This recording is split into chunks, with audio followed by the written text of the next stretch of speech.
We will guide you through how to make bubble transition in CapCut PC.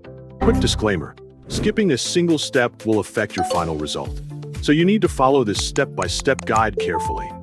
If this guide helpful, don't forget to like and subscribe. First, don't forget to comment if you still need our help or want to ask something, and we will reach you as soon as possible.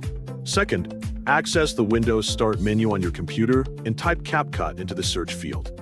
Launch the CapCut desktop editor from the search results and wait until the editing panel has loaded completely before continuing. Create a new project if you are starting from scratch, or continue with an existing one if you already have a project in progress. Import the video clips you want to edit into the media panel if they are not already available. Arrange the clips in sequence on the timeline so they are positioned exactly where you want the transition to appear. Navigate to the Transitions tab at the top of the editor to open the transition library. Wait for the transition collection to finish loading before searching for a specific effect. Enter bubble into the search bar and allow the results to appear.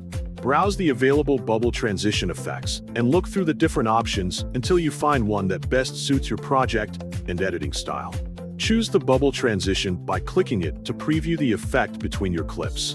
Once you are satisfied with the preview, drag the selected transition between the two clips on the timeline. Set the transition duration to match the pacing of your video. A shorter duration creates a faster transition, while a longer duration produces a smoother and more gradual visual effect. Play the timeline to preview the bubble transition and carefully watch how the first clip changes into the second. Adjust the timing until the animation appears smooth and natural by making small changes to the duration.